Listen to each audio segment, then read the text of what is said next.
Welcome to episode 460 of the Brainy Business, Understanding the Psychology of Why People Buy. Today's episode is all about resolutions and keeping commitments. Ready? Let's get started. You are listening to the Brainy Business Podcast, where we dig into the psychology of why people buy and help you incorporate behavioral economics into your business, making it more brain-friendly. Now here's your host, Melina Palmer. Hello, everyone. My name is Melina Palmer, and I want to welcome you to the Brainy Business Podcast. All right. While I realize that, as depressing as it might sound, since this is coming out a full week into the new year, some of you listening may have already given up on your New Year's resolutions, even though there are 51 weeks still to go. No judgment here, I swear. When I speak about habits and how they work, I love to ask, how many of you in the audience are still rocking a New Year's resolution? The numbers change a little bit depending on the time of year, but honestly, it's never more than a handful. There's typically at least one, but never more than 10. And honestly, I'm trying to remember if there ever even were that many. Probably not. And after this, I like to ask, and how many of you don't even make resolutions anymore because they're dumb and they never work? As you might expect, at least half of the audience raises their hands at this point, and everyone gets a good chuckle at the idea. I then go on to talk about micro moments, how habits really work, and insights into behavior change, much like you'll hear about today in this episode. So even if you are in that resolutions are stupid camp, and honestly, I don't make traditional resolutions either, I promise you there are insights here for you on that path to continual improvement.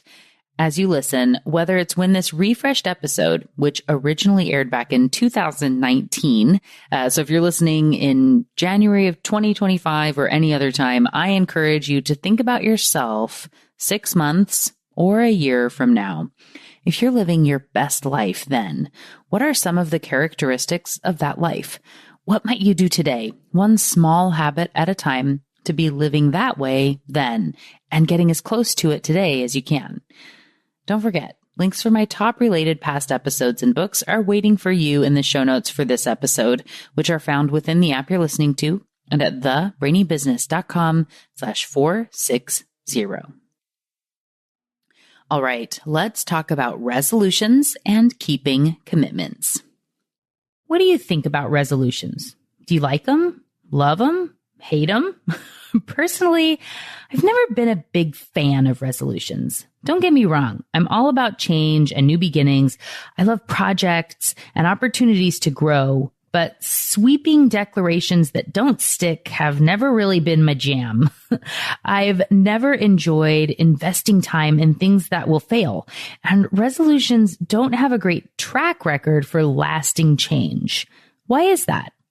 Well, if you've been listening to the podcast for a while now, it likely doesn't come as a surprise. The subconscious brain makes 99% of your decisions. It makes those decisions based on proven rules of thumb, which it has found to work over your lifetime or our genetic evolution as a species. When you say you want to change something, you can have the best of intentions, but as with many things, resolutions are easier said than done. It's like the example I give in the episode on availability. You can't simply tell your brain that the word apple will no longer be associated with the color red. You may consciously want to change the association, but your subconscious isn't going to register that. It can't change the foundation of what it has built the idea of an apple upon. When you think of the word apple, you get all the things it is not, and anything that's remotely associated with it going through that filter in your subconscious brain. And if you remember from the episode on habits, our brains are constantly looking for rewards. Many things our brains find rewarding are things we want to change. Eating ice cream, binging Netflix, scrolling through social media endlessly, or buying things we can't afford. But don't worry. it's not all doom and gloom. I do have some specific ways the brain works to help you understand how resolutions and big change initiatives can be handled properly and increase your chances for success dramatically. This has multiple business applications, of course, both for you as a worker or business owner and when considering the mindset of your customers. Change is hard in the way we've always done it, but it doesn't have to be. So here's what you can expect in the episode. I'm going to start with several concepts in behavioral economics, none of which have had their episodes yet. They are coming soon to lay the foundation for the complexity of going from making a resolution to keeping one. We're going to start with one of my favorite topics that I've been promising an episode on forever: time discounting. Next, we'll get into anticipated regret and something called counterfactual thinking. This is kind of a fancy way of saying what if. And then we're going to move on to willpower and how it behaves as both a battery and a snowball. And then on to nudges. And finally, I'm going to bring it all together with some tips for you. Ready? Here we go. I'm so excited to finally kick off the discussion on time discounting. From the first time I learned about it in my master's program, I knew this was a fascinating topic that needed much more investigation and that I wanted to share with others in any way I could. While I have wanted to do its episode for some time now, I have forced myself to wait because I have a research project coming out soon where this was the main concept I investigated. And so those are going to need to be in a series. But I could not do an episode on resolutions and not begin the conversation on time discounting. So what is it? I like to call this the Monday effect. While January 1st is a prime time for sweeping declarations of change, it only comes once a year. We like to make big proclamations more often than that, so we have new months and quarters, but we also have a built-in option each and every week. Have you ever said you would start something on Monday? Perhaps a new diet, exercise plan, savings program, mindfulness practice, less procrastination. You get the idea. Most of us see Monday as this magical new opportunity each week where we're going to be able to change. It's a line in the sand we can draw and we're going to step over it. We're going to move forward. We're making it happen. We make the plan, dedicate some time on the weekend, eat the last bad contents of the fridge maybe, go to bed Sunday night feeling super awesome and motivated. Then, in what seems like minutes instead of hours, the alarm goes off. Oh, where did the motivation go? Why do you feel like a completely different person today than you did last night? You think, maybe tomorrow's a better day to start. I'll just hit snooze now to make sure I get plenty of sleep before I start the path to the new me tomorrow. But just like Magical Monday, tomorrow never really comes. This is time discounting at work. Let's start with that feeling like a different person when you wake up on Monday statement. Our brains have been found to light up in a certain way when we're talking and thinking about ourselves. So if I said, I'm writing or recording a podcast episode right now, my brain should light up differently than if I said, my friend Natalie is recording an episode of her podcast right now. It's sort of the opposite of how mirror neurons work, which I've mentioned in a few of the episodes in the series on the senses. And it does make sense.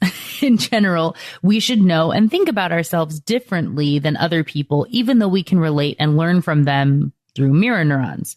But studies have found that when you talk or think about your future self, your brain has a tendency to light up as if it were talking about a completely different person.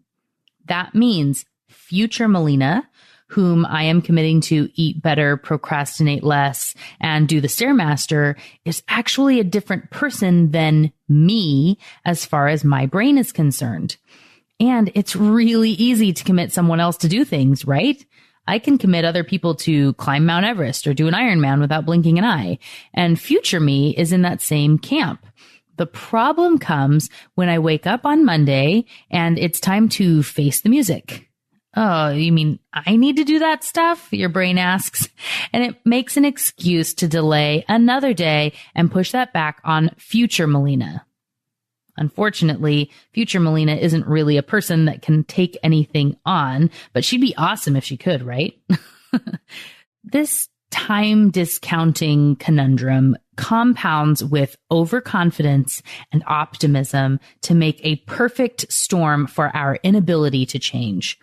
We humans tend to overestimate how good we will be at something compared to both our own past experiences and against others, how long it's going to take us to accomplish something, and how much better our outcomes will be than other people. Sure, others have had a hard time with change, but whenever I really buckle down and decide to do something, I'm going to knock it out of the park. I know I can do it when I'm really ready to. Have you ever said anything like that to yourself? But again, it's easy to commit and have confidence in future you because he or she sure has it all together.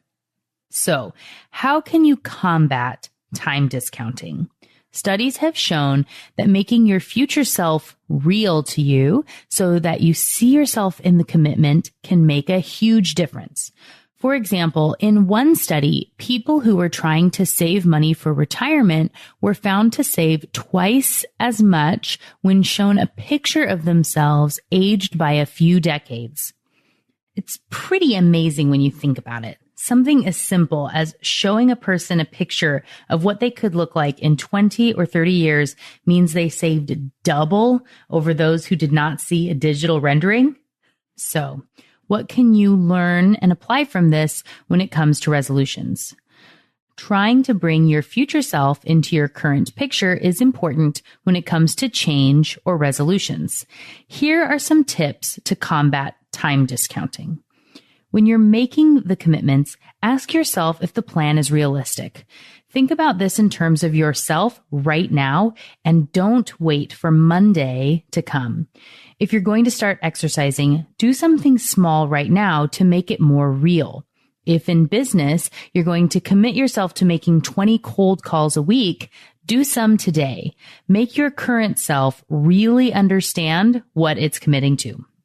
When you feel like you want to hit that proverbial snooze button, and you will, remember the commitment you made and why it's important.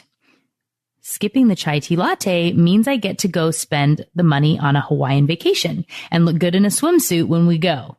Revisit the episode on mindset to learn more about the importance of visualization and how you can make that future self more of a reality.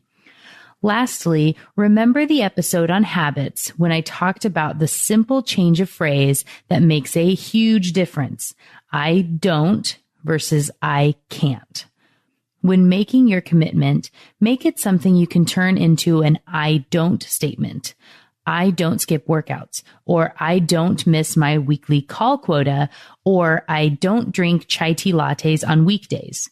Whatever it is, when you can phrase it as I don't, it is empowering, whereas I can't is about deprivation. Now that you've had a taste of time discounting, let's move on to anticipated regret and counterfactual thinking. Anticipation of regret is a huge reason people delay taking action. This is tied to fear of missing out, or FOMO, and loss aversion as well. Fear of regret could lead one person to not go live on social media, even though they know it's good for their business. A marketing executive might not invest in a new form of media for fear of choosing wrong or having it be a flop. A CEO may keep doing things the way they always have because the unknown is too scary. As they say, the devil you know is better than the devil you don't. That isn't necessarily true, but our brains feel that way all the time. One reason regret is so powerful is because of counterfactual thinking. This is also known as what if thinking, and this is when your brain imagines all the ways something could have been better if you had made a different choice. Let's say you were looking to buy a new car. You have it narrowed down to 3 options. One is safe, one is stylish, and one is on sale. As you evaluate the options, you build each of those up in your mind. And no matter which one you choose, the brain doesn't simply forget those other things you evaluated, especially if you put a lot of thought into them and were really processing all the options. Let's say you went ahead with the one that was the best deal. It was the cheaper model without bells and whistles. If something went wrong on that car, your brain would start to have what if or if only thoughts about the cars you didn't select. And the crazy thing is, it will combine the best features of those unselected items into a super choice, which doesn't really exist, but it makes you feel even worse about the decision that you made. So instead of comparing the choice you did make against one of two other real options, a car with a lot of safety features or another that was super stylish, your brain creates a super safe, awesomely stylish car that you could have had if only you hadn't picked the stupid good deal car. How does this apply to resolutions? It's closely tied with time discounting in why our brains want the immediate gains and benefits of now instead of waiting for something that is good for us in the future. Say you want to save money, so you declare that you will stay home on Saturday night. But then your friends call with a really great invite, and you think about how much you might regret it if you skip, so you can do better next week and just have one last hurrah. And then you overspend and actually do feel a lot of regret after the fact. It's easy to focus on and anticipate the wrong regret, the regret of now Melina, and completely forget about the regret future Melina will feel. To make your resolutions stick, watch out for anticipated regret and all the times you start to think about what ifs and if onlys that aren't leading to your goal. This is another time where the don't versus can't verbiage is really helpful. Before you pick your resolution, be sure it's something you really want and are willing to make a change for. Think about why it matters and come to terms with the things you're going to give up in order to get it. What are you willing to let go of and release to meet your goals? Write them down now to make it more real and help combat regret and what if thinking later on. You could even write yourself a short inspirational letter to remind present you why future you needs this. Keep it in a place you can easily access whenever you feel your willpower starting to slip to keep you on track. This could be a voice recording to yourself or an image on your phone, an email to yourself, whatever works for you. And that leads me to how willpower actually works and how that plays into making resolutions and big changes. There's been debate over the years as to how willpower and self-control are created and maintained over time. Some said it was like a battery, which can deplete over time. Others said it was like a snowball, building up as one good decision begets another and another. New research out of Texas A&M University's Human Behavior Lab has found that it's actually both a battery and a snowball. As a quick side note, I'm going to do a mini mid-episode shout out to the team at Texas A&M. Back on episode 20, I gave a shout out from a 5-star review, which was left about the podcast, but didn't have contact information for Pool Jeff to link to in the show notes. I was so excited when Jeff reached out to let me know who he was, both so I could thank him properly as I'm doing now, but also because who he is and the work they're doing is just so exciting. Jeff is the program manager for the Human Behavior Lab at Texas A&M. They do all the research that I talk about on the podcast, brain scans, eye tracking, skin response, simulated experiences, you name it.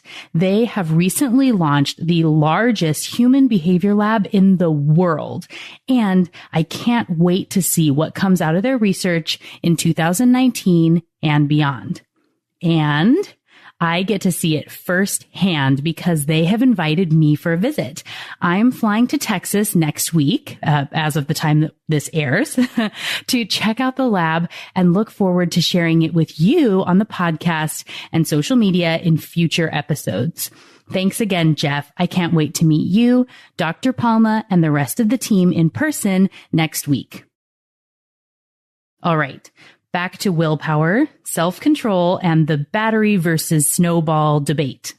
Dr. Palma and colleagues proved that it's actually both, and these show up in different situations. Let me give you the example of how the same decision could be impacted as a battery versus a snowball. Say you've decided to eat better, so you don't eat a donut at breakfast. If you are in the battery category, you've used up your healthy eating battery, and now that it's depleted, you're more likely to eat that 2:00 brownie or have cake after dinner.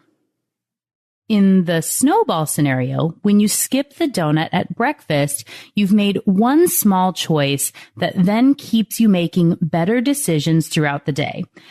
I know when I work out for the first time in a while, and it's a really grueling endeavor, I feel a lot less desire for a high-calorie snack later in the day because I don't want to undo the effort I made in the morning. This would be that snowball scenario, and some other research into habits talks about keystone activities and tactics. So potentially the keystone is what drives all the better behaviors. So if you choose to exercise, you might do better in all these other areas if that's the way that it works for your brain. But you really have to figure some of that out for yourself and where your varying points are. What the team found was that when you push past the point of fatigue in the initial self-control task, in their case, it was staring at a bullseye on a screen for either 6 or 30 minutes. Yikes. You would have less control in the buying task that took place in the second half of the study. Again, if you pushed past the point of fatigue. Those who eased off and didn't hit a fatigue point were able to have a snowball benefit and continue to make good choices later on. This is a lot like the overwhelmed brain study I've mentioned before on the show, where trying to remember a 7-digit number instead of a 5-digit number means you're more likely to choose chocolate cake instead of fruit salad. When you try to commit to too much and come in too hard and too fast, you are setting yourself up to fail. Saying you're going to go from 0 cold calls in 2018 to making 100 a week is probably going to cause burnout and fatigue pretty quickly. Your battery will be depleted before you actually accomplish anything. Similarly, setting yourself up with too many goals and tasks is also a recipe for failure. You can't focus on so many things at once. It's nice to dream, but remember, we are programmed to be overconfident and discount how much effort and time something will take. If you could only do one thing and do it really, really well, what would you want that to be? What is the one thing that will change your business next year? And how can you put all your effort toward meeting that one goal? Warren Buffett has been famously attributed to having great focus on things that are important to him. And one story I heard about him really stuck with me since I read it years ago. It's the story of a conversation he had with his pilot, who had been flying his private jet for a decade. The pilot had his own goals and asked Buffett to help him achieve those goals in his life and work. It's only 3 steps. I'm going to tell you them now, so you can go ahead and try them as well. And this is a really great way to set up what your resolutions are going to be. First, Buffett told him to write down his top 25 goals for his life and business. They could be a varying time frame, so it's not like they're all things that you're going to do in the next year. But if you were to say in your life, what are your 25 goals over all time? What are those going to be? Once he had these goals, he was instructed to circle the top 5 most important ones. These were the things he wanted more than anything else in the world. And yes, they can only be 5. Yes, it's hard, but those are the rules. The man now had 2 lists. List A with the top 5 priorities and list B with the other 20. The man was inspired and said he was going to start working on achieving those top 5 items on list A that very night. And then Buffett asked about the other list. What would he do about those 20 items? The pilot replied, well, the top 5 are my primary focus, but the other 20 come in at a close second. They're still important, so I'll work on those intermittently as I see fit as I'm getting through my top 5. They aren't as urgent, but I still plan to give them a dedicated effort. Does that sound like something you've maybe said in the past? To this, Buffett replied, no, you've got it wrong. Everything you didn't circle just became your avoid at all cost list. No matter what, these things get no attention from you until you've succeeded with your top 5. This can be hard to accept, but not having a clear focus and narrowing down your purpose is why we lack self-control and have a hard time making serious changes. Those things we really want to implement, we can't because we're so scattered. That's why so many of us end up with tons of half-finished projects instead of 3 really amazing things we've accomplished. Yes, items 6 through 25 on your list are important things. They would likely be amazing if you finish them. They matter to you, but when it comes to items 1 through 5, the truth is those other items, 6 through 25, are your biggest obstacle and distraction from achieving your goals. If something is important enough to make your resolution or big change list, it deserves all the attention you can give it. You have to learn to say no. You need to make sacrifices. It will be hard, but it will be worth it if you pick the right things to focus on. Which leads me to the next point. It's one I say all the time. We need to work in small steps. You can't do everything, and you can't expect your customers to do everything. You only get to move one step at a time. All change, from weight loss to massive business success, comes one small step at a time. If you make your list of 25 and narrow it down to a top 5, I'm telling you to bring that down to a top 1 or a top 3 max for your resolution or big business goal for 2019. And you only get 3 total. That means personal and business combined. We want to do it all, but this illusion is actually what is keeping you safe. It's the anticipated regret of letting go and getting you stuck in a bubble of what you've always done. If you want to do amazing things in 2019, you need to put all your eggs in that basket and run with it. Every decision is getting you closer to that 1 or 3 goals, or it's a no-go. As an example for you, my 3 for 2019 are 1, the truth about pricing package. This includes a book, online course, and workshop. Number 2, increasing visibility for the Brainy business. This means being a guest on other podcasts, many more Haro pitches, public speaking, and social media efforts. This is obviously a big one. The 3rd for me is actually a health one. I'm working on having better balance in my life as my master's wraps up. Regular exercise and healthy eating are important for me in 2019, as well as some balance on time. As you can see, some of those are pretty big. The visibility goal needs to have a lot of mini points worked in. I'm working on committing to a certain number of live videos on Facebook, Instagram, and YouTube, as well as doing regular blog posts. There can also be mini goals around the number of publications where I am cited as an expert, which means goals around pitching those publications. If I have a goal to be an expert in 12 really valuable publications in 2019, I need to pitch a bunch more than that, maybe 100. So how do I break that up into daily or weekly mini goals? That could mean I pitch 2 publications a week. That isn't too bad. I can do that. And I could do something similar for possible speaking engagements and podcasts, or maybe break it down. So the first week of the month is for pitching 9 events to speak at. Week 2, I pitch 9 podcasts, and so on. It's important to remember the battery and snowball as I set this up for myself. When I feel I'm reaching a point of fatigue, it's time to take a break. Celebrate with something that doesn't counteract my other goals, clear my head, go to the gym, or maybe get my nails done.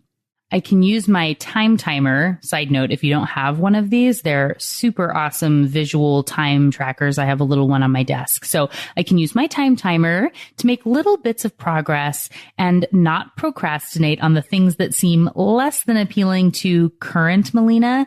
And I find myself wanting to put off for future Melina. So if I don't really feel like doing pitches today, I could set my time timer for 30 minutes and say, I just need to do 30 minutes of this, or maybe 10 or something to get me to make one small step in the right direction, whatever it takes. However, I also need to remember that despite all my best intentions, I am human, and so are you. We will mess up. It's the truth.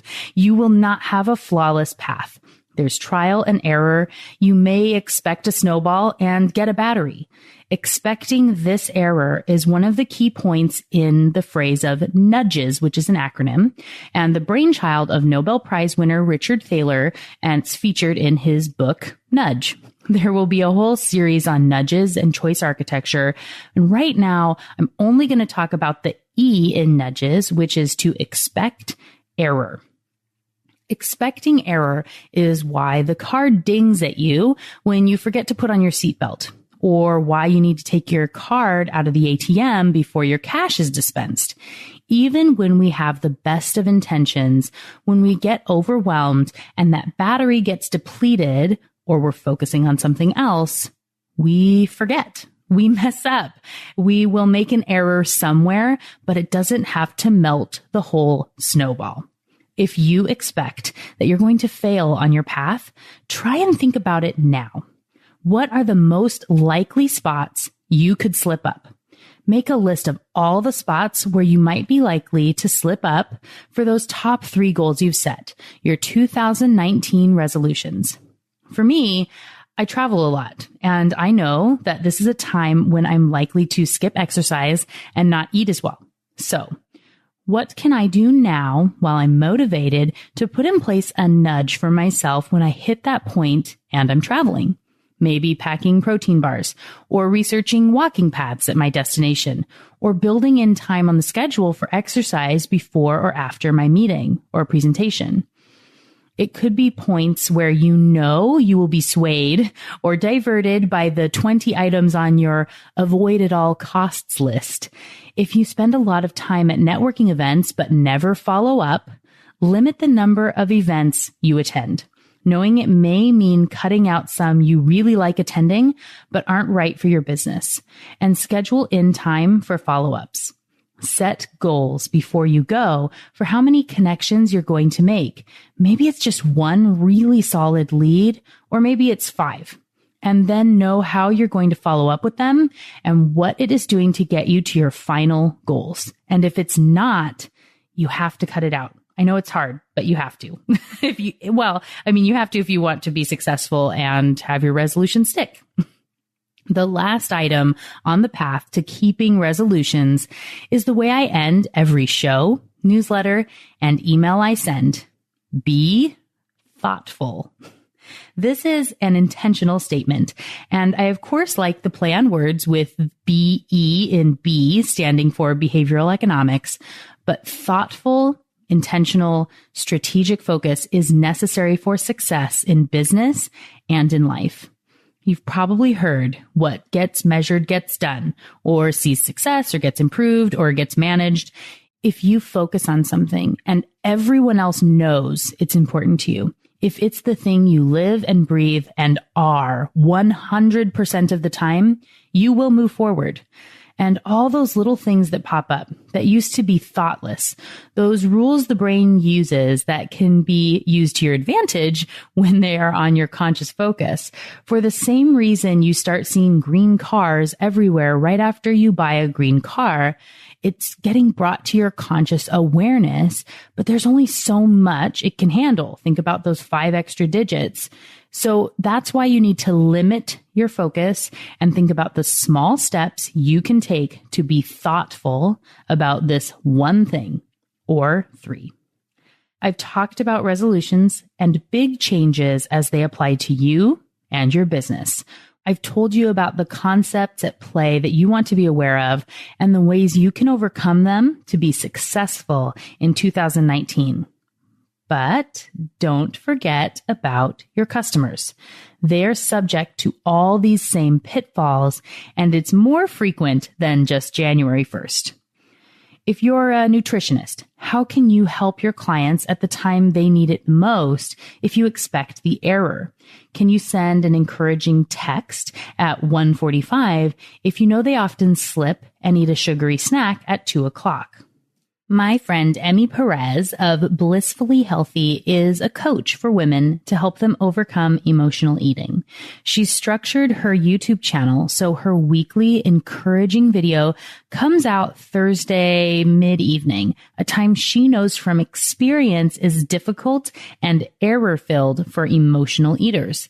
It's such a smart strategy and something that makes her look smart and thoughtful and really helpful for her clients without having to call it out specifically. Great job, Emmy. I've linked to her channel in the show notes if you want to check it out and subscribe. Maybe it can help you with your resolutions this year.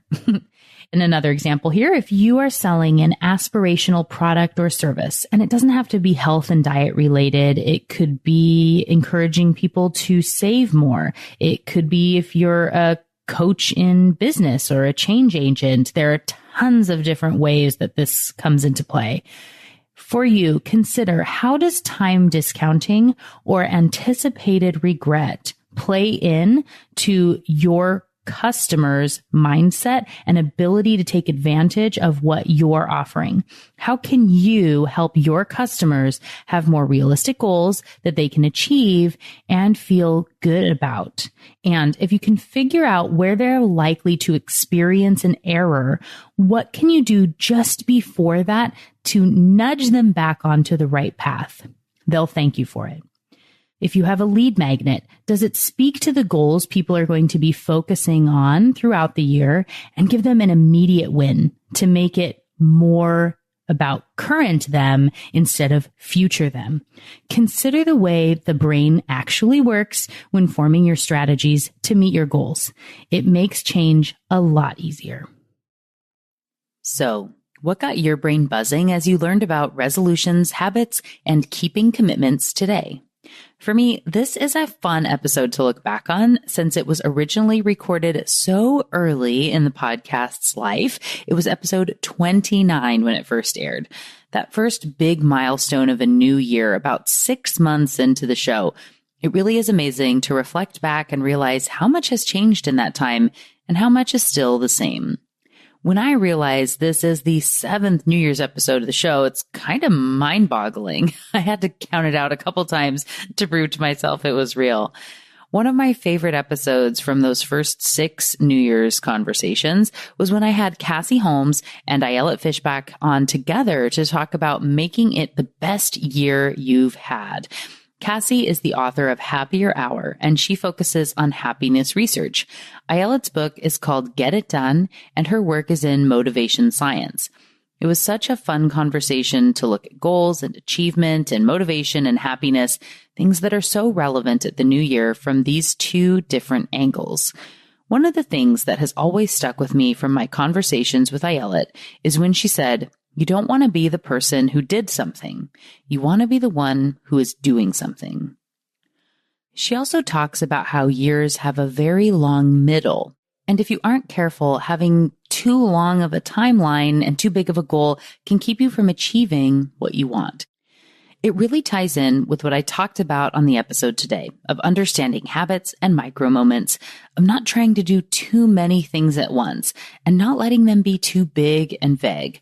And as you look for inspiration while you're planning what you want to focus your attention on this year, I highly recommend checking out the next episode of the podcast where I sit down with Chase Jarvis to discuss his book, Never Play It Safe. He talks about how to find happiness and living your best life, whatever that means, with a focus on time, attention, habits, and more. It's a fascinating conversation, and I know you're going to love it. If you aren't already subscribed to the Brainy Business, now is a good time to do so to ensure you don't miss that or any other episode. As we close out the show, don't forget about those show notes with links to my top related past episodes and books and more. It's all waiting for you in the app you're listening to and at thebrainybusiness.com/460. And just like that, episode 460 on resolutions is done. Join me Friday for a brand new episode with Chase Jarvis, author of Never Play It Safe. It's going to be a lot of fun. You don't want to miss it. Until then, thanks again for listening and learning with me. And remember to be thoughtful. Thank you for listening to the Brainy Business Podcast. Melina offers virtual strategy sessions, workshops, and other services to help businesses be more brain-friendly. For more free resources, visit thebrainybusiness.com.